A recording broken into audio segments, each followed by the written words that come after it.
ಪ್ರಿಯ ವೀಕ್ಷಕರೇ, ನಿಮ್ಮೆಲ್ಲರಿಗೂ ಬೇಗನೆ ಬರಲಿಕ್ಕಿರುವ ಯೇಸು ಕ್ರಿಸ್ತನ ಮಧುರವಾದ ನಾಮದಲ್ಲಿ ವಂದನೆಗಳು. ಉಜ್ಜೀವನ ಎಂಬ ಈ ಕಾರ್ಯಕ್ರಮಕ್ಕೆ ತಮ್ಮೆಲ್ಲರಿಗೂ ಸ್ವಾಗತ. ಈ ಕಾರ್ಯಕ್ರಮವು ನಿಮಗೆ ಆಶೀರ್ವಾದದಾಯಕವಾಗಿದೆ ಎಂಬುದಾಗಿ ನಂಬುತ್ತಾ ಇದ್ದೇನೆ. ಯಾವ ಪುಸ್ತಕವನ್ನು ಸಹ ಅವರು ಬರೆದಿಲ್ಲ, ಶಾಲೆಗಳನ್ನು ಸಹ ಪ್ರಾರಂಭಿಸಲಿಲ್ಲ, ಹಾಗೂ ಅವರು ಯಾವ ಚಳವಳಿಯನ್ನು ಕೂಡ ಸಹ ಮಾಡಲಿಲ್ಲ. ಸಾಧಾರಣ ರೀತಿಯಲ್ಲಿ ಹೇಳುವುದಾದರೆ ಅವರು ಒಬ್ಬರ ದೃಷ್ಟಿಯಲ್ಲಿ ಸಹ ಇರಲಿಲ್ಲ. ಆದರೂ ಈ ದೇವ ಸೇವಕರು ಸಭಾಪಾಲಕರಾಗಿ ಸೇವೆ ಸಲ್ಲಿಸುವ ಸಮಯದಲ್ಲಿ ಎರಡು ದೊಡ್ಡ ಮಹತ್ವದಂಥ ಉಜ್ಜೀವನಗಳು ಉಂಟಾಗಿದೆ. ಆ ಉಜ್ಜೀವನವು ಅಮೆರಿಕ ಇತಿಹಾಸದಲ್ಲೇ ಒಂದು ಮಹತ್ವದ ಬೀಗದ ಕೈಯಾಗಿತ್ತು. ಬನ್ನಿ, ಈ ದಿನ ಕೂಡ ಅವರ ಮುಖಾಂತರ ದೇವರು ಮಾಡಿದ ಒಂದು ದೊಡ್ಡ ಉಜ್ಜೀವನವನ್ನು ನಾವು ನೋಡಿಕೊಂಡು ಬರೋಣ. ರೋಚೆಸ್ಟರ್ನಲ್ಲಿ ನಡೆದ ಒಂದು ದಿನದ ಕೂಟದಲ್ಲಿ ಇಬ್ಬರು ಪುರುಷರು ಹಗಲು ರಾತ್ರಿ ಆತ್ಮಗಳಿಗೋಸ್ಕರವಾಗಿ ಆಳವಾದ ವೇದನೆಯಿಂದ ಮಾಡಿದ ಪ್ರಾರ್ಥನೆಗಳ ಅನೇಕ ವರ್ಣನೆಗಳು ಹೀಗಿವೆ. ಕೆಲವು ವರ್ಣನೆಗಳನ್ನು ನ್ಯಾಶ್ ಅವರ ಹೆಸರಿನಲ್ಲಿ, ಕೆಲವು ಕ್ಲೇರಿ ಮತ್ತು ಇಬ್ಬರ ಹೆಸರಿನಲ್ಲಿ ಇವೆ. ಅವರಿಬ್ಬರು ಉಪವಾಸದ ಪ್ರಾರ್ಥನೆಗಳಲ್ಲಿ ದೇವರ ಹತ್ತಿರ ಕಣ್ಣೀರು ಸುರಿಸುತ್ತಾ ಮೊರೆಯಿಡುತ್ತಾ ಬಹುಕಾಲ ಜೊತೆಯಲ್ಲೇ ಇದ್ದರೆಂಬುದಾಗಿ ಅನಿಸುತ್ತದೆ. ಕೆಲವು ಸಮಯ ಅವರಿಗೆ ನಿಲ್ಲಲು ಬಲವಿಲ್ಲದಿದ್ದರಿಂದ ನೆಲದ ಮೇಲೆ ಬೊರಲು ಬಿದ್ದು ಪ್ರಾರ್ಥನೆ ಮಾಡುತ್ತಿದ್ದರು. ಪಾಪಿಗಳ ಮತ್ತು ಕಳೆದು ಹೋದಂಥವರ ವಿಷಯವಾಗಿ ಇರುವಂಥ ಕಾಳಜಿಯು ಅವರ ಮನಸ್ಸಿನ ಮೇಲೆ ಮತ್ತು ಆತ್ಮಗಳ ಮೇಲೆ ಒಂದು ದೊಡ್ಡ ಭಾರವನ್ನು ತಂದಿತು. ಒಂದು ದೊಡ್ಡ ಭಾರವನ್ನು ಹೊತ್ತುಕೊಂಡು ವೇದನೆಯಿಂದ ಪ್ರಾರ್ಥಿಸುತ್ತಿದ್ದರು. ಅವರು ತಮ್ಮ ಆರೋಗ್ಯದ ಬಗ್ಗೆ ಚಿಂತೆ ಮಾಡಲಿಲ್ಲ ಮತ್ತು ಪರಲೋಕದ ಯುದ್ಧವನ್ನು ಗೆಲ್ಲುವುದಕ್ಕಾಗಿ ತಮ್ಮ ಎಲ್ಲ ಸೌಖ್ಯಗಳನ್ನು ಬಿಟ್ಟುಕೊಟ್ಟಿದ್ದರು. ಕೆಲವೊಂದು ವೇಳೆ ಅವರು ಆತ್ಮಗಳಿಗಾಗಿ ಮಾನಸಿಕವಾದಂಥ ಕಷ್ಟಗಳನ್ನು ಅನುಭವಿಸುತ್ತಿದ್ದರು ಮತ್ತು ವೇದನೆಯಿಂದ ಗೋಳಾಡುತ್ತಿದ್ದರು. ದೇವರು ಅವರು ಹೊತ್ತುಕೊಂಡ ಭಾರವನ್ನು ನೋಡಿ ದೇವರು ಉಜ್ಜೀವನವನ್ನು ಕಳುಹಿಸಿಕೊಟ್ಟರು. ಅವರು ರಹಸ್ಯವಾಗಿ ಪ್ರಾರ್ಥನೆ ಮಾಡಿದರು ಮತ್ತು ಬಹಿರಂಗವಾಗಿ ಮತ್ತು ಪ್ರಾರ್ಥನೆ ಮಾಡಿದರು. ದೇವರು ಅವರೆಲ್ಲ ಪ್ರಾರ್ಥನೆಗಳಿಗೆ ಉತ್ತರ ನೀಡಿದರು. ಪಟ್ಟಣದಲ್ಲಿ ಪ್ರತಿಯೊಬ್ಬರು ಪರಿವರ್ತನೆಗೊಂಡರು. ಪಟ್ಟಣದಲ್ಲಿರುವ ಒಂದೇ ಒಂದು ನಾಟಕ ಗೃಹವು ಬಟ್ಟೆ ಅಂಗಡಿಯಾಗಿ ಪರಿವರ್ತನೆಗೊಂಡಿತು. ಸರ್ಕಸ್ ಗೃಹವು ಸಾಬೂನ್ ಮತ್ತು ಕ್ಯಾಂಡಲ್ ಫ್ಯಾಕ್ಟರಿಯಾಗಿ ಪರಿವರ್ತನೆಯಾಯಿತು ಮತ್ತು ಮದ್ಯದ ಅಂಗಡಿಗಳೆಲ್ಲ ಮುಚ್ಚಲ್ಪಟ್ಟವು. ಪಿನಿಯವರು ಮಾಡುವ ಸೇವೆಯ ಕಾಲದಲ್ಲಿ ಇರುವ ಈ ರೀತಿಯಾದ ಹೋರಾಟದ ಪ್ರಾರ್ಥನೆಯ ವಿಷಯವಾಗಿ ಇರುವ ಮಹತ್ವವನ್ನು ಓಸ್ವಾಲ್ಡ್ ಜೆ ಸ್ಮಿತ್ ಅವರು ಹೀಗೆ ವರ್ಣಿಸಿದ್ದಾರೆ. ಪವಿತ್ರಾತ್ಮನು ಪಕ್ಕನೆ ಸುರಿಸಲ್ಪಡಬೇಕೆಂಬ ಅಪೇಕ್ಷೆಯಿಂದ ಅವರು ಯಾವಾಗಲೂ ಬೋಧನೆ ಮಾಡುತ್ತಿದ್ದರು. ಅದು ನೆರವೇರುವವರೆಗೂ ಯಾವ ಸಂಗತಿಯೂ ಸಾಧಿಸಲು ಅಸಾಧ್ಯವೆನಿಸುತ್ತಿತ್ತು. ಆದರೆ ಆತ್ಮನು ಜನರ ಮೇಲೆ ಇಳಿದು ಬಂದ ಕ್ಷಣದಿಂದ ಪಿನಿಯವರೆಗೆ ಮಾಡುವ ಕಾರ್ಯ ಏನೂ ಇರಲಿಲ್ಲ. ಕೇವಲ ಅವರನ್ನು ದೇವರ ಕುರಿಮರಿಯ ಕಡೆಗೆ ನಡೆಸುವುದಾಗಿತ್ತು. ಹೀಗೆ ಅವರ ಉಜ್ಜೀವನದ ವಾತಾವರಣದಲ್ಲಿ ಅನೇಕ ವರ್ಷಗಳ ಕಾಲ ಜೀವಿಸಿದರು ಮತ್ತು ರೂಪಿಸಲ್ಪಟ್ಟಿದ್ದರು. ನಾವು ಪ್ರಯತ್ನ ಪಡಲು ನಿರಾಕರಿಸಿದ್ದರಿಂದ ದೇವರ ಬಲವಾದ ಕಾರ್ಯಗಳು ಕಾಣದ ಹೋಗಿದ್ದರ ಬಗ್ಗೆ ಆಶ್ಚರ್ಯ ಪಡಬೇಕಿಲ್ಲ. ಸಂತೋಷಕ್ಕಾಗಿ ಕ್ರೀಡೆಗಳಲ್ಲಿ ತಮ್ಮನ್ನು ತೊಡಗಿಸುವ ಜನರು, ಹಣಕ್ಕಾಗಿ ದುಡಿಯುವುದು, ಅಧಿಕಾರದ ರಾಜಕೀಯದಲ್ಲಿರುವುದು ಮತ್ತು ಧರ್ಮಾಂತ ಕಾರ್ಯಕ್ರಮಗಳು, ಇಂಥ ಜನರ ಬಗ್ಗೆ ಸಮಸ್ಯೆ ಇಲ್ಲದಿರುವುದು ಯಾವುದೇ ಆಶ್ಚರ್ಯವಿಲ್ಲ. ಆದರೆ ಇವರ ಹಾಗೆ ಆತ್ಮಗಳಿಗೋಸ್ಕರವಾಗಿ ಪ್ರಾರ್ಥನೆ ಮಾಡುವುದು ಧರ್ಮಾಂತವಾಗಿದೆ ಎಂದು ಯೋಚಿಸುತ್ತೀರೋ? ನಾವು ರಾಷ್ಟ್ರದ ಸ್ವಾತಂತ್ರ್ಯಕ್ಕಾಗಿ ಮರಣ ಹೊಂದಬಹುದು, ಆದರೆ ದೇವರ ರಾಜ್ಯದ ಉನ್ನತಿಗಾಗಿ ಎಂದಿಗೂ ಮುಂದಾಗುವುದಿಲ್ಲ. ದೇವರ ಉನ್ನತ ಕಾರ್ಯಗಳನ್ನು ನಾವು ಸಣ್ಣ ದೃಷ್ಟಿಯಿಂದ ನೋಡುವುದು ಆಶ್ಚರ್ಯವೇನಾಗಿಲ್ಲ. ನ್ಯಾಶ್ ಅವರು ತಾವು ಅನಾರೋಗ್ಯದಿಂದ ಹಾಸಿಗೆ ಹಿಡಿಯುವವರೆಗೂ, ಬಲಹೀನರಾಗಿ ಸೋತು ಹೋಗುವವರೆಗೂ, ಒತ್ತಡ ಇರುವವರಾಗಿ ಪ್ರಾರ್ಥನೆಯಲ್ಲಿ ಮುಂದುವರಿಯುತ್ತಿದ್ದರು. ಆತ್ಮಗಳಿಗೋಸ್ಕರ ಮಾಡುವ ಪ್ರಾರ್ಥನೆಯನ್ನ ಹೊರತುಪಡಿಸಿ ವಿಶ್ವದಲ್ಲಿ ಇಂಥ ಸಮರ್ಪಣೆಗೆ ಯಾವುದೇ ಸಮಸ್ಯೆ ಇಲ್ಲ. ಸಭೆಗಳಿಗೆ ಇದೊಂದು ವಿಚಿತ್ರ ಸಂಗತಿ ಎಂದು ಯಾಕೆ ಅನಿಸುತ್ತದೆ?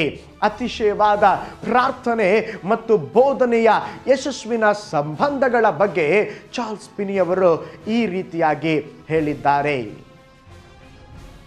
ವೇದನೆಯಲ್ಲಿರುವ ಕ್ರೈಸ್ತರನ್ನ ನಾನು ನೋಡಿದ್ದೇನೆ. ಬೋಧಕನು ವೇದಿಕೆಯ ಮೇಲೆ ಬರುತ್ತಿದ್ದಂತೆ ಭಯದಲ್ಲಿ ಆತನ ಮನಸ್ಸು ಮೋಡಗಳಲ್ಲಿ ಹಾರಾಡಲು ಪ್ರಾರಂಭಿಸುತ್ತದೆ. ಇಲ್ಲವೇ ಆತನ ಹೃದಯ ತಂಪಾಗುತ್ತದೆ, ಇಲ್ಲವೇ ಆತನಿಗೆ ಯಾವ ಉತ್ಸಾಹವೂ ಇರುವುದಿಲ್ಲ ಮತ್ತು ಇದರಿಂದ ಆಶೀರ್ವಾದವು ಅವರ ಮೇಲೆ ಬರುವುದಿಲ್ಲ. ಇಂಥ ವ್ಯಕ್ತಿಯ ಜೊತೆಗೆ ನಾನು ಕೆಲಸ ಮಾಡಿದ್ದೇನೆ. ಬೋಧನೆಯ ಸಮಯದಲ್ಲಿ ದೇವರು ನಮ್ಮೊಂದಿಗೆ ಇರುವ ಮನವರಿಕೆ ಆಗುವವರೆಗೂ ಅವರು ಪ್ರಾರ್ಥಿಸುತ್ತಿದ್ದರು ಮತ್ತು ಕೆಲವೊಮ್ಮೆ ಅವರು ಸ್ವಂತ ಅನಾರೋಗ್ಯಕ್ಕೆ ಪ್ರಾರ್ಥನೆ ಸಲ್ಲಿಸುತ್ತಿದ್ದರು. ಕೆಲವೊಂದು ಕಾಲದವರೆಗೆ ಅವರು ಒಂದು ಅಂಧಕಾರದ ಕೋಣೆಯಲ್ಲಿರುತ್ತಿದ್ದಾರೆಂದು ನನಗೆ ತಿಳಿದಿತ್ತು. ಜನರು ಕೂಡಿ ಬಂದಾಗ ಆತನ ಮನಸ್ಸು ಉದ್ವೇಗದಿಂದ ತುಂಬುತ್ತಿತ್ತು. ದೇವರು ಇಲ್ಲಿ ಬಂದಿದ್ದಾನೆ ಮತ್ತು ಆತನು ನಮ್ಮೊಂದಿಗಿದ್ದಾನೆ ಎಂಬ ಮಾತು ಹೇಳುವವರೆಗೂ ಅವರು ಪ್ರಸನ್ನ ಮುಖದಿಂದ ಮತ್ತೆ ಮತ್ತೆ ಕೋಣೆಗೆ ಹೋಗಿ ಪ್ರಾರ್ಥಿಸುತ್ತಿದ್ದರು. ಅವರು ಯಾವಾಗಲೂ ನನ್ನ ದೃಷ್ಟಿಯಲ್ಲಿ ತಪ್ಪಾಗಿ ಕಂಡು ಬಂದಿಲ್ಲ. ಪ್ರಾರ್ಥನೆಯನ್ನ ಕೇಳಿ ಅದಕ್ಕೆ ಉತ್ತರ ಕೊಡುವ ದೇವರಲ್ಲಿ ನ್ಯಾಶ್ ಅವರಿಗೆ ಅತಿಯಾದ ಭರವಸೆ ಇತ್ತು. ದೇವರು ತನ್ನ ಬಲವಾದ ಶಕ್ತಿಯಿಂದ ಉತ್ತರ ಕೊಡುವವರೆಗೂ ಅವರು ಪ್ರಾರ್ಥನೆಯನ್ನ ನಿಲ್ಲಿಸುತ್ತಿರಲಿಲ್ಲ. ಹಗಲು ರಾತ್ರಿ ಮಾಡುವ ಪ್ರಾರ್ಥನೆಯು ಅತಿಯಾದ ಪ್ರಾರ್ಥನೆಯ ಹೋರಾಟ ಮತ್ತು ಶಾರೀರಿಕ ಬಲಹೀನತೆ ಇವು ದೇವರ ಬಲವಾಗಿ ಚಲಿಸಲು ಕೊಡತಕ್ಕ ಬೆಲೆಗಳಾಗಿವೆ. ಇದಕ್ಕೆ ಪ್ರತಿಫಲವಾಗಿ ಪರಲೋಕವು ತೆರೆಯಲ್ಪಡುವುದು, ಮಹಿಮಾಕಾರ ಪವಿತ್ರಾತ್ಮನ ಬಲವು ಇಳಿದು ಬರುವುದು, ಆತ್ಮಗಳು ರಕ್ಷಣೆ ಹೊಂದುವರು ಮತ್ತು ದೇವರಿಗೆ ಮಹಿಮೆ ಉಂಟಾಗುವುದು. ಪಿನಿಯವರಿಂದ 80ರಷ್ಟು ಬದಲಾಯಿಸಲ್ಪಟ್ಟವರಲ್ಲಿ ಯಾಕೆ ಬಿದ್ದು ಹೋಗಲಿಲ್ಲ ಎಂಬುದಕ್ಕೆ ಇದನ್ನು ಚೆನ್ನಾಗಿ ವಿವರಿಸಿ ಹೇಳಬಲ್ಲರು. 20% ಜನರು ಕೆಲವು ವರ್ಷಗಳ ಮಾತ್ರವೇ ನಂಬಿಕೆಯಲ್ಲಿ ನಿಂತುಕೊಳ್ಳುತ್ತಾರೆ ಎಂಬುದನ್ನು ಸಹ ಅವರು ಚೆನ್ನಾಗಿ ವಿವರಿಸಿ ಹೇಳಬಹುದು. ಅನೇಕ ಘಟನೆಗಳ ಮತ್ತು ಪ್ರತಿಫಲಗಳ ಮೂಲಕ ನ್ಯಾಶ್ ಅವರ ಪ್ರಾರ್ಥನಾ ಜೀವಿತದ ಮಹತ್ವವನ್ನು ನಾವು ನೋಡಿದ್ದೇವೆ. ಈಗ ಅದರ ತತ್ವಗಳ ಮತ್ತು ಅಭಿಪ್ರಾಯಗಳ ಕಡೆಗೆ ಸ್ವಲ್ಪ ಗಮನ ಹರಿಸೋಣ ಬನ್ನಿ. ನ್ಯಾಶ್ ಅವರು ಎಂಥ ಮನುಷ್ಯ ಎಂದು ಯಾರೋ ಒಬ್ಬರು ಚಾರ್ಲ್ಸ್ ಪಿನಿಯವರಿಗೆ ಕೇಳಿದರು. ಅವರನ್ನು ಎಂದಿಗೂ ನೋಡಲೇ ಇಲ್ಲ, ಅವರು ಎಂದಿಗೂ ಯಾವ ಕೂಟದಲ್ಲಿ ಬರುವುದಿಲ್ಲವಲ್ಲ ಎಂಬುದಾಗಿ ಕೇಳಿದಾಗ ಚಾರ್ಲ್ಸ್ ಪಿನಿಯವರು ಹೀಗೆ ಉತ್ತರಿಸಿದ್ದಾರೆ. ತಂದೆಯಾದ ನ್ಯಾಶ್ ಅತಿ ಶಾಂತ ಸ್ವಭಾವವುಳ್ಳ ಮನುಷ್ಯರು, ಅತಿಯಾಗಿ ಪ್ರಾರ್ಥನೆ ಮಾಡುವಂಥವರು. ನೀವು ನನಗೆ ಅತಿಯಾಗಿ ಮಾತನಾಡೋ ಮನುಷ್ಯನನ್ನು ತೋರಿಸಿರಿ ಮತ್ತು ನಾನು ನಿಮಗೆ ಹೆಚ್ಚಾಗಿ ಪ್ರಾರ್ಥನೆ ಮಾಡುವಂಥ ಕ್ರೈಸ್ತನನ್ನು ತೋರಿಸುವೆನು. ಅತಿಯಾಗಿ ಪ್ರಾರ್ಥನೆ ಮಾಡುವವರು ರಹಸ್ಯವಾಗಿಯೇ ಇರಬೇಕು. ಅವರ ಮನುಷ್ಯನ ಕಣ್ಣಾಗಲಿ ಅಥವಾ ಕಿವಿಯಲ್ಲಾಗಲಿ ಹುಡುಕುವುದಿಲ್ಲ, ಆದರೆ ದೇವರ ಮಾತನ್ನ ಕೇಳಲು ಅವರು ಬಯಸುತ್ತಾರೆ. ದೇವರೊಂದಿಗೆ ಏಕಾಂತವಾಗಿ ಇರಲು ಬಯಸುತ್ತಾರೆ. ನ್ಯಾಶ್ ಅವರ ನೆಲಮನೆ ಇಲ್ಲವೇ ವಸತಿ ಗೃಹದಲ್ಲಿ ಇಲ್ಲವೇ ಮರದ ಕೆಳಗೆ ಏಕಾಂಗಿಯಾಗಿ ಕುಳಿತುಕೊಂಡು ದೇವರ ಮುಂದೆ ತಮ್ಮ ಹೃದಯವನ್ನ ಬಿಚ್ಚುತ್ತಿದ್ದರು. ಇಲ್ಲವೇ ತನ್ನ ಹಾಗೆ ಭಾರ ಹೊತ್ತುಕೊಂಡವರ ಜೊತೆಗೆ ಕೂತುಕೊಂಡು ಪ್ರಾರ್ಥನೆ ಮಾಡುತ್ತಿದ್ದರು. ಜೇಮ್ಸ್ ಎ ಸ್ಟುವರ್ಟ್ ಈ ಅಂಶದ ಮೇಲೆ ಹೀಗೆ ಒತ್ತಿ ಹೇಳಿದ್ದಾರೆ. ಪ್ರಾರ್ಥನೆ ಮಾಡುವಂಥ ಹೈಡ್ ಮತ್ತು ತಂದೆಯಾದ ನ್ಯಾಶ್ ಅವರಿಗೆ ಇದು ವಿಜ್ಞಾಪನೆ ಸೇವೆಗಾಗಿ ಕ್ರೈಸ್ತ ಜನಾಂಗದಿಂದ ಬೇರ್ಪಡಿಸುವ ಜೀವನವಾಗಿರಬಹುದು. ಪ್ರಾರ್ಥನೆಯಲ್ಲಿನ ತೀವ್ರತೆ ಅವರು ರಹಸ್ಯವಾದ ಪ್ರಾರ್ಥನೆ ಮತ್ತು ಪ್ರಾರ್ಥನೆಯಲ್ಲಿರುವ ಉತ್ಸುಕತೆ ಇದ್ದುದರಿಂದ ಇತರರಿಗೆ ಅದರ ಅರಿವಾಗುತ್ತಿತ್ತು.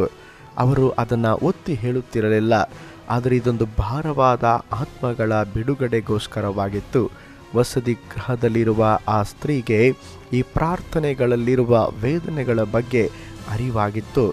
ಅವರು ರಹಸ್ಯವಾಗಿ ಪ್ರಾರ್ಥನೆ ಮಾಡುವುದು ಇಷ್ಟೊಂದು ಅಸಾಧ್ಯವಾಗಿತ್ತೆಂದರೆ ಅವರು ಸಣ್ಣ ಕೋಣೆಯೊಳಗೆ ಹೋದರೂ ಸಹ ಅವರು ಇಷ್ಟೊಂದು ಭಾವಾವೇಶದಿಂದ ಪ್ರಾರ್ಥನೆ ಮಾಡುತ್ತಿದ್ದರೆಂದರೆ ಅವರ ಪ್ರಾರ್ಥನೆಯು ಅರ್ಧ ಮೈಲು ದೂರದಿರುವಾಗಲೇ ಕೇಳಿಸುತ್ತಿದೆ ಎಂದು ಅವರು ವೈರಿಗಳು ತಮ್ಮ ಬಾಯಿಂದ ಹೇಳುತ್ತಿದ್ದರು.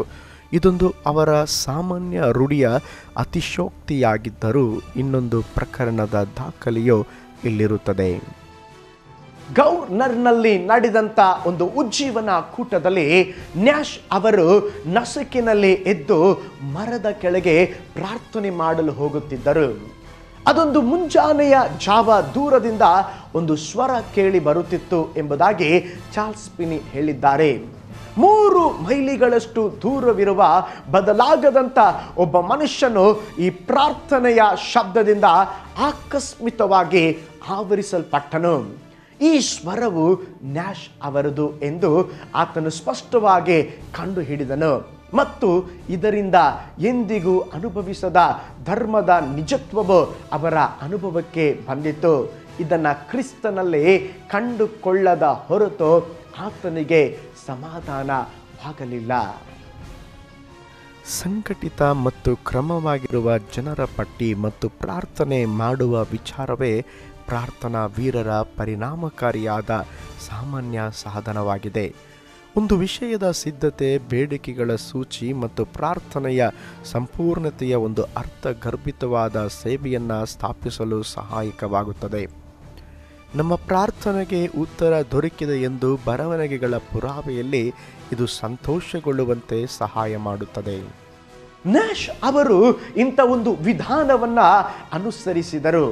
ನ್ಯಾಶ್ ಅವರ ಪ್ರಾರ್ಥನೆಯಲ್ಲಿ ಅಸಾಧಾರಣವಾದಂಥ ಬಲವಿತ್ತು ಮತ್ತು ಅವರು ಪರಿವರ್ತನೆ ಆಗಬೇಕಿರುವ ವ್ಯಕ್ತಿಗಳ ಪಟ್ಟಿಯನ್ನು ಮಾಡಿ ಅವರಿಗೋಸ್ಕರವಾಗಿ ರಹಸ್ಯದಲ್ಲಿ ಪ್ರತಿದಿನ ಪ್ರಾರ್ಥನೆ ಮಾಡುತ್ತಿದ್ದರು. ಕೆಲವು ವೇಳೆ ಅವರ ಪ್ರಾರ್ಥನೆಗಳಿಗೆ ದೇವರು ಅದ್ಭುತವಾದ ರೀತಿಯಲ್ಲಿ ಉತ್ತರ ಕೊಡುತ್ತಿದ್ದರು. ಏಕೆಂದರೆ ಅವರು ಆಲೋಚಿಸಿದ ಪ್ರಕಾರ ಉಜ್ಜೀವನ ಕೂಟದಲ್ಲಿ ಅವರು ತಲುಪಬೇಕೆನ್ನುವ ವ್ಯಕ್ತಿಗಳ ಜೊತೆಗೆ ತನ್ನ ಪಟ್ಟಿಯನ್ನು ಎಂದಿಗೂ ಮಿತಿಗೊಳಿಸಲಿಲ್ಲ. ಅವರ ಪ್ರಾರ್ಥನಾ ವಿಷಯಗಳು ಅತಿಯಾಗಿ ಹಠಮಾರಿತನದ ಮತ್ತು ಅಸಂಭವನೀಯಗಳ ಆಗಿದ್ದವು. ಆದರೆ ಅವುಗಳ ಉತ್ತರವು ನಿಶ್ಚಯವಾಗಿಯೂ ಆಶ್ಚರ್ಯವಾಗಿದ್ದವು. ಫಿನಿಯವರು ನ್ಯಾಶ್ ಮತ್ತು ಅವರ ಪ್ರಾರ್ಥನಾ ಪಟ್ಟಿಯ ವಿಷಯವಾಗಿ ಈ ರೀತಿಯಾಗಿ ಹೇಳಿದ್ದಾರೆ. ಕೂಟಗಳಲ್ಲಿ ಅವರೊಂದಿಗೆ ಪ್ರಾರ್ಥನೆ ಮಾಡುವುದು ಮತ್ತು ಅವರ ಪ್ರಾರ್ಥನೆಯನ್ನು ಕೇಳುವುದರಿಂದ ಅವರ ಈ ಪ್ರಾರ್ಥನಾ ಮಾಡುವ ವರವು ಅದ್ಭುತವಾಗಿದೆ ಮತ್ತು ಅವರ ನಂಬಿಕೆಯು ಆಶ್ಚರ್ಯಕರವಾಗಿತ್ತೆಂದು ನಾನು ತಿಳಿದುಕೊಂಡೆ. ನ್ಯಾಶ್ ಅವರು ಇವುಗಳಿಗೋಸ್ಕರ ಪ್ರತಿದಿನ ಪ್ರಾರ್ಥನೆ ಮಾಡುವುದಲ್ಲದೆ ದಿನದಲ್ಲಿ ಅನೇಕ ಸಾರಿ ಪ್ರಾರ್ಥನೆ ಮಾಡುತ್ತಿದ್ದರು. ದೇವರ ಚಿತ್ತವನ್ನು ತಿಳಿದುಕೊಂಡು ಪಟ್ಟಿಯಲ್ಲಿ ಯಾರನ್ನ ಸೇರಿಸಬೇಕೆಂಬುದು ಇನ್ನೊಂದು ವಿವಾದವಾಗಿತ್ತು. ಮನುಷ್ಯನ ಹೊರನೋಟ ದೃಷ್ಟಿಯಿಂದ ನಡೆಯುವುದಾಗಿದೆ, ಆದರೆ ನಂಬಿಕೆಯಿಂದಲ್ಲ. ಒಬ್ಬ ವ್ಯಕ್ತಿಯ ರಕ್ಷಣೆಗಾಗಿ ದೇವರನ್ನು ನಂಬುವುದೆಂದರೆ ಅದಕ್ಕಾಗಿ ಪಟ್ಟಿಯಲ್ಲಿ ಯಾರನ್ನು ಸೇರಿಸಬೇಕೆಂಬುದಕ್ಕೆ ದೇವರ ನಡೆಸುವಿಕೆ ಅವಶ್ಯಕತೆ ಇರುತ್ತದೆ. ನ್ಯಾಶ್ ಅವರು ಈ ವಿಷಯಗಳಲ್ಲಿ ಬಹಳವಾಗಿ ಸೂಕ್ಷ್ಮಗ್ರಹಿಯಾಗಿದ್ದರು. ಒಬ್ಬ ವ್ಯಕ್ತಿಯ ರಕ್ಷಣೆಗಾಗಿ ಅಸಂಭವನೀಯವಾಗಿದ್ದಾನೆಂದು ಅನಿಸುತ್ತಿದ್ದರೂ ಸಹ ಅವರು ದೇವರಿಂದ ನಡೆಸಲ್ಪಡುವ ಪಟ್ಟಿಯಲ್ಲಿ ಹೆಸರುಗಳನ್ನು ಸೇರಿಸುತ್ತಿದ್ದರು. ಪಿನಿಯವರು ನ್ಯಾಶ್ ಮತ್ತು ಅವರ ಪಟ್ಟಿಯನ್ನು ಹೀಗೆ ವರ್ಣಿಸುತ್ತಾರೆ. ಸರಳವಾದ ಸತ್ಯವೇನೆಂದರೆ ಪವಿತ್ರಾತ್ಮನು ಒಬ್ಬ ವ್ಯಕ್ತಿಗೆ ಪ್ರಾರ್ಥನೆ ಮಾಡಲು ನಡೆಸುತ್ತಾನೆ. ಮತ್ತು ಒಂದು ವೇಳೆ ದೇವರು ಒಬ್ಬ ವ್ಯಕ್ತಿಗಾಗಿ ಪ್ರಾರ್ಥನೆ ಮಾಡಲು ನಡೆಸುವುದಾದರೆ ದೇವರೇ ಆ ವ್ಯಕ್ತಿಯನ್ನು ರಕ್ಷಣೆಗೆ ರೂಪಿಸುವುದು ಸತ್ಯವೇದದ ಸಿದ್ಧಾಂತವಾಗಿದೆ. ಒಂದು ವೇಳೆ ಒಬ್ಬ ವ್ಯಕ್ತಿಗಾಗಿ ಪ್ರಾರ್ಥನೆ ಮಾಡಲು ಪವಿತ್ರಾತ್ಮನಿಂದ ನಡೆಸಲ್ಪಟ್ಟೆವು ಎಂಬುದನ್ನು ನಾವು ನಮ್ಮ ಮನಸ್ಥಿತಿಯನ್ನು ಸತ್ಯವೇದದೊಂದಿಗೆ ಹೋಲಿಸಿ ನೋಡುವುದಾದರೆ ದೇವರು ಆ ವ್ಯಕ್ತಿಯನ್ನು ಆಶೀರ್ವದಿಸಲು ಸಿದ್ಧನಾಗಿದ್ದಾನೆಂದು ನಂಬಲು ಒಳ್ಳೆಯ ಪುರಾವೆ ಇರುತ್ತದೆ. ನ್ಯಾಶ್ ಅವರು ಒಬ್ಬ ಅಸಾಧಾರಣವಾದ ವ್ಯಕ್ತಿಗೋಸ್ಕರವಾಗಿ ಮೇಲಿಂದ ಮೇಲೆ ಪ್ರಾರ್ಥನೆ ಮಾಡುವುದರ ಒಂದು ಉದಾಹರಣೆಯನ್ನು, ಬಲವಾದ ಪ್ರಾರ್ಥನೆಯ ಉದಾಹರಣೆ ಹಾಗೆ ಅನೇಕ ಪುಸ್ತಕಗಳಲ್ಲಿ ಬರೆಯಲ್ಪಟ್ಟಿದೆ. ಇಲ್ಲಿ ಪಿನಿಯವರು ತಮ್ಮ ಸ್ವಂತ ಶಬ್ದಗಳಲ್ಲಿ ಈ ರೀತಿಯಾಗಿ ಬರೆದಿದ್ದಾರೆ. ಬನ್ನಿ ನೋಡೋಣ. ಇದೇ ರಾಜ್ಯದ ಉತ್ತರ ಭಾಗದ ಒಂದು ಪಟ್ಟಣದಲ್ಲಿ ಉಜ್ಜೀವನ ನಡೆದ ಸ್ಥಳದಲ್ಲಿ ಒಬ್ಬ ಮನುಷ್ಯನಿದ್ದನು. ಆತನು ಒಬ್ಬ ಅತಿರೇಕದ ಮತ್ತು ಹಿಂಸಾತ್ಮಕ ಎದುರಾಳಿಯಾಗಿದ್ದನು.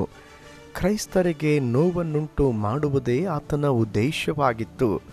ಆತನು ಹಳ್ಳಿಯ ಒಂದು ಮೂಲೆಯಲ್ಲಿ ಒಂದು ಪ್ರವಾಸಿ ಗೃಹವನ್ನು ಇರಿಸಿದ್ದನು ಮತ್ತು ಕ್ರೈಸ್ತರ ಭಾವನೆಗಳಿಗೆ ನೋವನ್ನುಂಟು ಮಾಡುವ ಉದ್ದೇಶದಿಂದ ಅಪಶಬ್ದಗಳನ್ನು ಬಳಸುವುದರಲ್ಲಿ ಆನಂದಿಸುತ್ತಿದ್ದನು. ಆತನು ಬೀದಿಗಳಲ್ಲಿ ತಿರುಗಾಡುತ್ತಾ ಉಜ್ಜೀವನವನ್ನು ದೂಷಿಸುತ್ತಿದ್ದನು ಮತ್ತು ಆತನ ಮನೆಯ ಉಜ್ಜೀವನದ ವಿರೋಧಕರಿಂದ ತುಂಬಲ್ಪಡುತ್ತಿತ್ತು. ಅಲ್ಲಿ ಅವರ ಮನೆಯ ಪಕ್ಕದಲ್ಲಿ ಒಬ್ಬ ವಿಶ್ವಾಸಿಯು ವಾಸವಾಗಿದ್ದನು. ಆತನು ತನ್ನ ಮನೆಯನ್ನು ಮಾರುತ್ತೇನೆಂದು ಇಲ್ಲವೇ ಬಿಟ್ಟು ಕೊಡುತ್ತೇನೆಂದು ಮತ್ತು ಈ ನೆರೆಯವನಿಂದ ದೂರ ಹೋಗುತ್ತೇನೆಂದು ನನಗೆ ಹೇಳುತ್ತಿದ್ದನು. ಏಕೆಂದರೆ ಪ್ರತಿ ಸಾರಿಯೂ ಈ ವಿಶ್ವಾಸಿ ತನ್ನ ಮನೆಯ ಬಾಗಿಲಲ್ಲಿ ನಿಂತುಕೊಂಡಾಗ ಅವನನ್ನು ನೋಡಿ ಶಪಿಸುತ್ತಿದ್ದನು ಮತ್ತು ಆತನ ಭಾವನೆಗಳಿಗೆ ನೋವುಂಟು ಮಾಡುತ್ತಿದ್ದನು. ನನಗೆ ತಿಳಿದಿರುವ ಪ್ರಕಾರ ಆತನು ನಮ್ಮ ಯಾವುದೇ ಕೂಟಗಳಿಗೆ ಬಂದಿರಲಿಲ್ಲ. ಅವನು ಧರ್ಮದ ಮಹತ್ವದ ಸತ್ಯದ ಸಂಗತಿಗಳ ಕಡೆಗೆ ಅಲಕ್ಷ್ಯ ತೋರಿಸಿ ಕ್ರೈಸ್ತತ್ವವನ್ನು ನಿರಾಕರಿಸಿದನು. ಫಾದರ್ ನ್ಯಾಶ್ ಅವರು ಈ ವ್ಯಕ್ತಿಯ ವಿಷಯವಾಗಿ ನಾವು ಮಾತನಾಡುವುದನ್ನು ಕೇಳಿಸಿಕೊಂಡು ಆ ವ್ಯಕ್ತಿಗಾಗಿ ಬಹಳವಾಗಿ ದುಃಖಿಸಿದರು ಮತ್ತು ವ್ಯಥೆಪಟ್ಟರು. ತಕ್ಷಣವೇ ಅವರು ಈ ಮನುಷ್ಯನ ಹೆಸರನ್ನು ತನ್ನ ಪ್ರಾರ್ಥನಾ ಪಟ್ಟಿಯಲ್ಲಿ ಬರೆದುಕೊಂಡರು. ಅವರು ಮಲಗಿಕೊಂಡಾಗ ಮತ್ತು ಎಚ್ಚರವಿರುವಾಗ ಯಾವಾಗಲೂ ಈ ಸಂಗತಿಯು ಅವರ ಮನಸ್ಸಿನ ಮೇಲೆ ಭಾರವಾಗಿ ಇರುತ್ತಿತ್ತು. ಆ ದೈವಿಕ ಮನುಷ್ಯನ ಬಗ್ಗೆ ಅವರು ಆಲೋಚನೆ ಮಾಡುತ್ತಲೇ ಇದ್ದರು ಮತ್ತು ಎಷ್ಟೋ ದಿನಗಳವರೆಗೆ ಅವನಿಗೋಸ್ಕರವಾಗಿ ಪ್ರಾರ್ಥನೆ ಮಾಡಿದರು. ಈ ರೀತಿಯಾಗಿ ಒಬ್ಬ ವ್ಯಕ್ತಿಗೆ ದೇವರ ಆತ್ಮನು ಮಾಡದ ಸಂಗತಿಗಳಿಗಾಗಿ ಪ್ರಾರ್ಥಿಸಲು ನಡೆಸುತ್ತಾರೆ ಮತ್ತು ಹೀಗೆ ಅವರು ದೇವರ ಚಿತ್ತಕ್ಕೆ ಅನುಸಾರವಾಗಿ ಪ್ರಾರ್ಥನೆಯನ್ನು ಮಾಡುತ್ತಿದ್ದರು. ಕೆಲವು ದಿನಗಳ ನಂತರ ಒಂದು ಸಂಜೆಯ ಕೂಟವನ್ನು ಏರ್ಪಡಿಸಿದ್ದರು. ಆ ಸ್ಥಳವು ಅನೇಕ ಜನರಿಂದ ತುಂಬಲ್ಪಟ್ಟಿತ್ತು. ಆ ವಿರೋಧ ಮಾಡುವ ಮನುಷ್ಯನು ಸಹ ಅಲ್ಲಿ ಬಂದಿದ್ದನು. ಆತನ ಪ್ರವೇಶ ಜನ ಸಮೂಹದಲ್ಲಿ ಒಂದು ಗೊಂದಲದ ವಾತಾವರಣವನ್ನು ಉಂಟು ಮಾಡಿತು. ಆ ವ್ಯಕ್ತಿ ತೊಂದರೆ ಕೊಡಲು ಬಂದಿದ್ದಾನೆಂಬುದಾಗಿ ತಿಳಿದು ಭಯಪಟ್ಟು ಎಲ್ಲರೂ ಹಾಗೆ ಇರುವಾಗ, ಆದರೆ ಅದು ಒಳಗೆ ಪ್ರವೇಶಿಸಿದ ತಕ್ಷಣ ಅನೇಕ ಕ್ರೈಸ್ತರು ಎದ್ದು ಹಿಂದಕ್ಕೆ ಹೋದರು.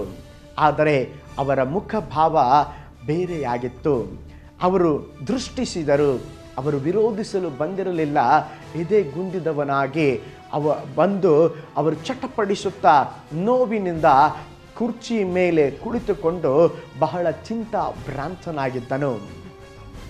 ನಡುಗುತ್ತಾ ಕೆಲವೊಂದು ಮಾತು ಹೇಳುವುದಕ್ಕಾಗಿ ಅವರಲ್ಲಿ ಕೇಳಿಕೊಂಡಾಗ, ನೀನು ಮಾತನಾಡು ಎಂದು ನಾನು ಹೇಳಿದಾಗ ಎಂದಿಗೂ ಕೇಳದೆ ಇರುವ ಹೃದಯ ಮುರಿದು ಹೋಗುವಂಥ ಹರಿಕೆಯನ್ನು ಆ ವ್ಯಕ್ತಿ ಮಾಡಿದನು. ಆ ಹರಿಕೆ ದೇವರೊಂದಿಗಿನ ಕ್ರೈಸ್ತರೊಂದಿಗಿನ ನಿಜವಾದ ಯೇಸುವನ್ನು ಸ್ವೀಕರಿಸುವಂಥ ಒಂದು ವಿಷಯವಾಗಿತ್ತು. ಈ ಆಳವಾದ ಹರಿಕೆಯು ಅನೇಕ ಹೃದಯಗಳನ್ನು ಸ್ಪರ್ಶಿಸಿತು. ಇದೊಂದು ಅತ್ಯಂತ ಬಲವಾದ ಸಾಕ್ಷಿಯಾಗಿತ್ತು. ಆ ವಿರೋಧಕನು ಬಹುಬೇಗನೆ ತನ್ನ ಎಲ್ಲ ಆನಂದೋತ್ಸವಗಳನ್ನು ಅಥವಾ ಪಾಪದ ಕಾರ್ಯಗಳನ್ನು, ಮಧುಪಾನವನ್ನು, ಕೆಟ್ಟ ಅಭ್ಯಾಸಗಳನ್ನು ತ್ಯಜಿಸಿದನು ಮತ್ತು ತನ್ನ ಧರ್ಮ ನಿಂದನೆಯನ್ನು ತೆಗೆದುಹಾಕಿದನು. ಅದೇ ದಿನದಿಂದ ಅಲ್ಲಿ ಆ ರಾತ್ರಿವರೆಗೆ ಆ ವ್ಯಕ್ತಿಗೋಸ್ಕರವಾಗಿ ಡ್ಯಾನ್ ನ್ಯಾಶರ್ ಅವರು ಅನೇಕ ರಾತ್ರಿ ಹಗಲು ಪ್ರಾರ್ಥಿಸಿದರು. ಅವರ ಪ್ರಾರ್ಥನೆಗೆ, ಅವರ ಪ್ರಾರ್ಥನಾ ಪಟ್ಟಿಯಲ್ಲಿ ಉತ್ತರ ಸಿಕ್ಕಿದ್ದಕ್ಕೆ ಇದು ಒಂದು ಒಳ್ಳೆಯ ಉದಾಹರಣೆಯಾಗಿದೆ. ಹಿಂದೆ ನಮೂದಿಸಿದ ಪ್ರಕಾರ ನ್ಯಾಶ್ ಅವರು ತಮ್ಮ ಹಾಗೆ ಭಾರ ಹೊತ್ತುಕೊಂಡು ಪ್ರಾರ್ಥನೆ ಮಾಡುವವರನ್ನು ಅವರು ಸೇವೆಗೆ ಹೋಗುತ್ತಿದ್ದ ಸ್ಥಳಗಳಲ್ಲಿ ಹುಡುಕುತ್ತಿದ್ದರು. ಎಷ್ಟೋ ಸಾರಿ ವರಗಳಿಂದ ತುಂಬಿಕೊಂಡ ಅವರ ಹಾಗೆ ಭಾರವನ್ನು ಹೊತ್ತುಕೊಂಡಂಥ ಎಬೆಲ್ ಕ್ಲೇರಿ ಅವರ ಸಹಯೋಗಿಗಳಾಗುತ್ತಿದ್ದರು. ಜೊತೆಗೂಡಿ ಪ್ರಾರ್ಥನೆ ಮಾಡುವುದರಿಂದ ಪ್ರಾರ್ಥನೆಯ ಬಲ ದ್ವಿಗುಣವಾಗುತ್ತದೆ. ಒಬ್ಬನು 1000 ಜನರನ್ನು ಓಡಿಸುವನು ಮತ್ತು ಇಬ್ಬರು 10,000 ಜನರನ್ನು ಓಡಿಸುವರು. ಜಯಕ್ಕಾಗಿ ಇಂಥ ಭಾರವನ್ನು ಹೊತ್ತುಕೊಂಡಂಥ ಅನೇಕರ ಪ್ರಯತ್ನವು ಪ್ರಾರ್ಥನಾ ಬಲವನ್ನು ಅತಿಯಾಗಿ ಹೆಚ್ಚಿಸುತ್ತದೆ. ಬಲವಾದ ಪ್ರಾರ್ಥನೆಯು ಪರಿಣಾಮಕಾರಿಯಾದ ಪ್ರಾರ್ಥನೆಯಾಗಿರಬೇಕು. ಅಲ್ಲಿ ಪರಿಣಾಮವನ್ನು ಬಯಸುವವರಾಗಿರಬೇಕು. ಈ ಪರಿಣಾಮವು ಪ್ರಾರ್ಥನೆ ಮಾಡುವವನಿಗೆ ಸ್ಪಷ್ಟವಾಗಿಯೂ ಮತ್ತು ನಿಶ್ಚಯವಾಗಿಯೂ ಇರಬೇಕು. ಈ ಪರಿಣಾಮವು ಒಬ್ಬ ಸೇವಕನ ಮನಸ್ಸನ್ನು ತುಂಬುವುದು ಮತ್ತು ಆತನ ವಿಚಾರ, ಆಸಕ್ತಿ ಮತ್ತು ಪ್ರಾರ್ಥನೆಯ ಕಡೆಗೆ ದೃಷ್ಟಿಸುವಂತೆ ಮಾಡುವುದು. ಸಾಮಾನ್ಯ ಅರ್ಥದಲ್ಲಿ ಹೇಳಬೇಕಾದರೆ ನಿರ್ದಿಷ್ಟ ವಿಷಯಗಳಿಗಾಗಿ ಮಾಡದ ಪ್ರಾರ್ಥನೆಗೆ ಕಡಿಮೆ ಬೆಲೆ ಇರುವುದು. ಈ ವಿಷಯದಲ್ಲಿ ಪಟ್ಟಿಯು ಪ್ರಾರಂಭಿಕ ಹಂತವಾಗಿದ್ದರೂ ಅಂಶಗಳಿಗಾಗಿ ಕ್ರಮದಲ್ಲಿ ಪ್ರಾರ್ಥನೆ ಮಾಡಬೇಕು. ಈ ವಿಷಯದಲ್ಲಿ ಪಿನಿಯವರು ನ್ಯಾಶ್ ಬಗ್ಗೆ ಏನು ಹೇಳುತ್ತಾರೆ ನೋಡಿ. ಹೆಚ್ಚಾಗಿ ಆಸಕ್ತಿ ಇರುವಂಥ ವ್ಯಕ್ತಿಗಳ ಪಟ್ಟಿಯನ್ನು ಯಾವಾಗಲೂ ಇಟ್ಟುಕೊಳ್ಳುವಂಥ ಒಬ್ಬ ವ್ಯಕ್ತಿಯೊಂದಿಗೆ ನನ್ನ ಪರಿಚಯವಾಗಿತ್ತು ಮತ್ತು ತಕ್ಷಣವೇ ಪರಿವರ್ತನೆಗೊಂಡ ಅವರಿಗೆ ಆಸಕ್ತಿ ಇರುವ ಜನರನ್ನು ತಿಳಿದುಕೊಳ್ಳುವ ಅವಕಾಶ ನನಗೆ ಸಿಗುತ್ತಿತ್ತು. ಅವರು ತನ್ನ ಪಟ್ಟಿಯಲ್ಲಿರುವ ವ್ಯಕ್ತಿಗಳಿಗಾಗಿ ವೇದನೆಯಿಂದ ಪ್ರಾರ್ಥನೆ ಮಾಡುವುದನ್ನು ನಾನು ನೋಡಿದ್ದೇನೆ ಮತ್ತು ಕೆಲವೊಂದು ವೇಳೆ ಅವರಿಗೆ ಪರಿಚಯವಿರುವಂಥ ವ್ಯಕ್ತಿಗೋಸ್ಕರ ಪ್ರಾರ್ಥನೆ ಮಾಡಲು ಅವರಿಗೆ ಕರೆ ಬರುತ್ತಿತ್ತು. ಒಬ್ಬ ಕಠಿಣ ಹೃದಯದ, ತಿರಸ್ಕಾರ ಗುಣದ ಮತ್ತು ಸಾಧಾರಣವಾದ ರೀತಿಯಲ್ಲಿ ತಲುಪಲು ಆಗದೇ ಇರುವಂಥ ಜನರಿಗೋಸ್ಕರ ಅವರ ಮನಸ್ಸು ಎಷ್ಟು ವೇಗವಾಗಿ ಓಡುತ್ತಿದ್ದೆಂದು ನನಗೆ ತಿಳಿದಿತ್ತು. ಆತ್ಮ ಹೋರಾಟದ ಜೊತೆಗೆ ಸರಿಯಾದ ಪರಿಣಾಮಗಳ ಕಡೆಗೆ ಗಮನ ಕೊಡಲು ಮಾನಸಿಕ ಶ್ರಮದಿಂದಿರುವ ಪ್ರಾರ್ಥನೆಯು ಅವಶ್ಯಕತೆ ಇರುತ್ತದೆ. ನಿಜವಾದ ಭಾರದಿಂದ ಗಟ್ಟಿಯಾದ ನಂಬಿಕೆಯ ಕಡೆಗೆ ಚಲಿಸಲು ಆತ್ಮ ಸಂಕಟದ ಮೂಲಕ ಹಾದು ಹೋಗುವ ಅವಶ್ಯಕತೆ ಇರುತ್ತದೆ. ನಾವು ಸಹ ನಿರಾಸಕ್ತಿ ಅಥವಾ ಕಳೆದು ಹೋದವರಿಗಾಗಿ ಜವಾಬ್ದಾರರಾಗಿದ್ದೇವೆ. ನಾವು ಅಪೇಕ್ಷಿಸಿದ ಆಶೀರ್ವಾದವನ್ನು ಹೊಂದಲು ಪ್ರಾರ್ಥನೆಯಲ್ಲಿ ಹೋರಾಟ ಮಾಡಬೇಕಾಗುವುದು. ಇದೊಂದು ಶಾರೀರಿಕ ಹೋರಾಟವಲ್ಲದೆ ಆತ್ಮದಲ್ಲಿ ನಡೆಯುವ ಹೋರಾಟವಾಗಿದೆ. ಆತ್ಮ ಮತ್ತು ಪ್ರಾಣದ ಈ ಹೋರಾಟವು ಭೌತಿಕ ಕ್ಷೇತ್ರದಲ್ಲಿ ಹೆಚ್ಚು ಬಳಲಿಕೆಯನ್ನು ಉಂಟು ಮಾಡಬಹುದು. ಆದರೆ ಇಂಥ ಪ್ರಾರ್ಥನೆಗಳ ಪ್ರತಿಫಲವು ಶಾರೀರಿಕ ವೇದನೆಯಾಗಿದೆ ಹೊರತು ಅಂತರಂಗಕ್ಕೆ ಅಲ್ಲ. ಕೆಲವರು ಈ ಆತ್ಮದ ಹೋರಾಟವನ್ನು ಶಾರೀರಿಕ ಪ್ರಕಟಣೆಯ ಮೂಲಕ ಮೋಸಗೊಳಿಸಬಹುದು. ಇದು ಮನುಷ್ಯನನ್ನು ಮೋಸಗೊಳಿಸಬಹುದು. ಆದರೆ ಇಂಥ ಮೂರ್ಖತನವು ಪರಲೋಕದ ಅಂಗಳದಲ್ಲಿ ಯಾವ ಸಹಾಯಕ್ಕೂ ಬರುವುದಿಲ್ಲ.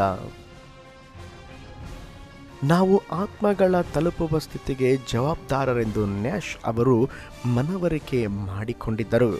ದೇವರು ನಮಗೆ ಒಂದು ಒಳ್ಳೆಯ ಸಾಧನಗಳನ್ನು ಒಪ್ಪಿಸಿದ್ದಾನೆಂದು ಅವರಿಗೆ ಅನಿಸಿತು ಮತ್ತು ಅದರ ಉಪಯೋಗ ಅಥವಾ ದುರುಪಯೋಗ ಎರಡಕ್ಕೂ ನಾವು ದೇವರಿಗೆ ಲೆಕ್ಕವನ್ನು ಕೊಡಬೇಕಾಗಿರುವುದು ಗಂಭೀರವಾದ ವಿಷಯವಾಗಿತ್ತು. ಪ್ರಾರ್ಥನೆಯ ಸೇವೆಯಲ್ಲಿ ಅವರು ಇದನ್ನು ಮೂಲ ಆಧಾರವಾಗಿಟ್ಟುಕೊಂಡಿದ್ದರು.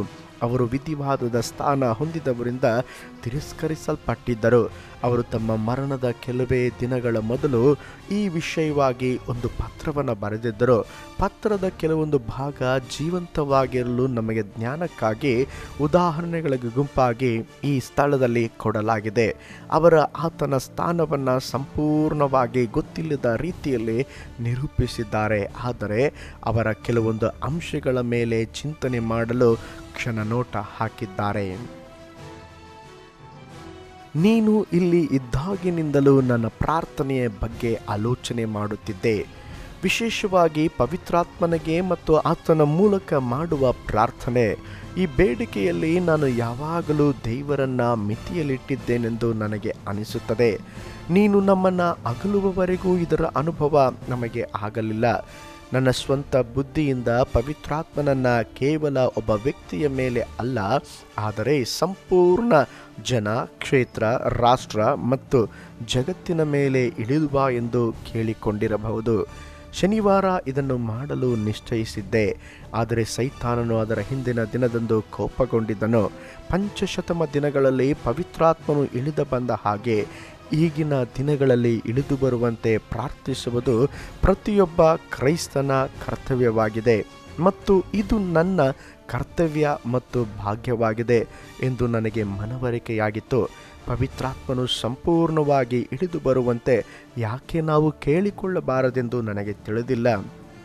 ಆದರೆ ನಂಬಿಕೆಯಿಂದ ಕೇಳುವುದಾದರೆ ಅದಕ್ಕೆ ಉತ್ತರವನ್ನು ಕಾಣುವಿರಿ. ನನಗೆ ತಿಳಿದ ಪ್ರಕಾರ ನಾನು ಎಂದಿಗೂ ಪವಿತ್ರಾತ್ಮನ ಮನುಷ್ಯ ಜಾತಿಯ ಮೇಲೆ ಇಳಿದು ಬರುವಂತೆ ಕೇಳಿಕೊಳ್ಳಲಿಲ್ಲ. ನನ್ನ ದೇಹವು ನೋವಿನಲ್ಲಿತ್ತು, ಆದರೂ ನಾನು ದೇವರಲ್ಲಿ ಸಂತೋಷಿಸುತ್ತಿದ್ದೆ.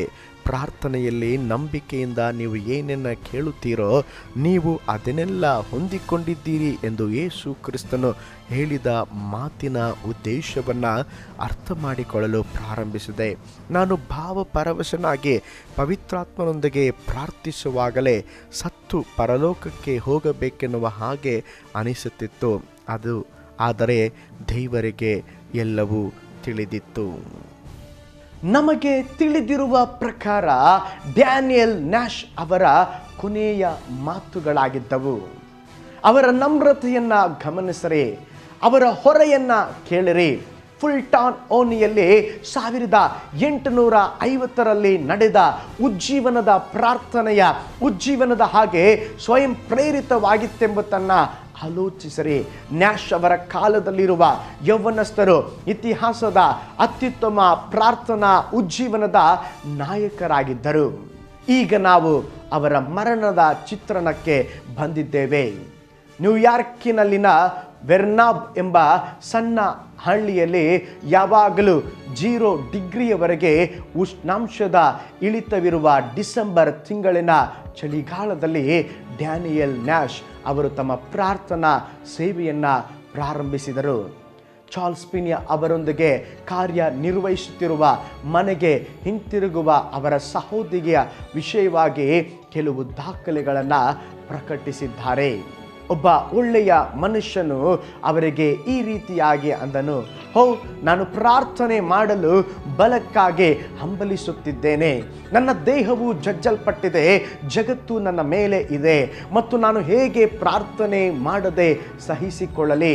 ಒಬ್ಬ ಮನುಷ್ಯನು ಒತ್ತಡದಿಂದಿರುವಾಗ ನಿಶ್ಚಿಂತವಾಗಿ ಆತನು ಅನಾರೋಗ್ಯದಿಂದ, ಬಲಹೀನತೆಯಿಂದ ಮತ್ತು ಕ್ಷೀಣತೆಯಿಂದ ಬಳಲುತ್ತಾನೆಂಬುದಾಗಿ ಗೊತ್ತು. ಆದರೆ ಪರಲೋಕದಲ್ಲಿ ಒಂದು ಆವೇಶವನ್ನು ಉಂಟು ಮಾಡುವ ರೀತಿಯಲ್ಲಿ ನ್ಯಾಶ್ ಅವರು ಪ್ರಾರ್ಥಿಸುತ್ತಿದ್ದರು. ಅವರ ಪ್ರಾರ್ಥನೆಗಳಿಗೆ ಪರಲೋಕದಿಂದ ಉತ್ತರದ ರೂಪದಲ್ಲಿ ಉತ್ತರಿಸಿದಾಗ ಅನೇಕ ಆಶೀರ್ವಾದಗಳನ್ನು ಹೊಂದಿಕೊಳ್ಳುತ್ತಿದ್ದರು ಎಂಬುದ ಕಾರ್ಯಕ್ಕೆ ಯಾವ ಸಂಶಯವೂ ಇಲ್ಲ. ಪ್ರಿಯ ವೀಕ್ಷಕರೇ, ನ್ಯಾಶ್ ಅವರು ಹೇಗೆ ಮರಣ ಹೊಂದಿದರೆಂಬುದಾಗಿ ನಿಮಗೆ ತಿಳಿಸುತ್ತೇನೆ. ಅವರು ಹೆಚ್ಚೆಚ್ಚಾಗಿ ಪ್ರಾರ್ಥನೆ ಮಾಡಿದರು. ಅವರು ಜಗತ್ತಿನ ನಕ್ಷೆಯನ್ನು ತನ್ನ ಮುಂದೆ ಇಟ್ಟುಕೊಂಡು ಪ್ರತಿಯೊಂದು ದೇಶದ ಕಡೆಗೆ ದೃಷ್ಟಿ ಹರಿಸಿ ಪ್ರಾರ್ಥನೆ ಮಾಡುತ್ತಿದ್ದರು. ಅವರು ಪ್ರಾರ್ಥನೆ ಮಾಡುತ್ತಿರುವಾಗಲೇ ಅವರು ಗತಿಸಿ ಹೋದರು.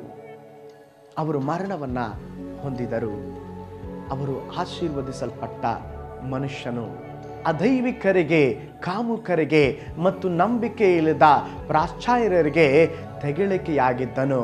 ಆದರೆ ಅವರು ಪರಲೋಕವು ಮೆಚ್ಚುವವರಾಗಿದ್ದರು ಮತ್ತು ಜಯಶಾಲಿಯಾದಂಥ ಪ್ರಾರ್ಥನೆಯ ವೀರರಾಗಿದ್ದರು. 1831 ಡಿಸೆಂಬರ್ 20ರಂದು ತಮ್ಮ 56ನೇ ವಯಸ್ಸಿನಲ್ಲಿ ಅವರು ಮೊಣಕಾಲಿನ ಮೇಲಿರುವಾಗಲೇ ದೇವರ ಮಹಿಮೆಯಲ್ಲಿ ಸೇರಿಕೊಂಡರು. ಅವರ ದೇಹವನ್ನು ಆತನ ಸೇವೆ ಮಾಡುತ್ತಾ ಇದ್ದ ಸಭೆಯ ಪಕ್ಕದಲ್ಲೇ ಸಮಾಧಿ ಮಾಡಲಾಯಿತು. ಹಾಗೂ ಆತನ ಗುರುತಿಗಾಗಿ ಅಲ್ಲಿ ಒಂದು ಸಣ್ಣ ಕಲ್ಲನ್ನು ಈಗಲೂ ಇಟ್ಟಿದ್ದಾರೆ. ಪ್ರಿಯ ವೀಕ್ಷಕರೇ, ಇಷ್ಟರವರೆಗೆ ನೀವು ಡ್ಯಾನಿಯಲ್ ನ್ಯಾಶ್ ಅವರ ಮುಖಾಂತರವಾಗಿ ಉಜ್ಜೀವನದ ಸಂಗತಿಗಳನ್ನು ನೋಡುತ್ತಾ ಇದ್ದೀರಿ.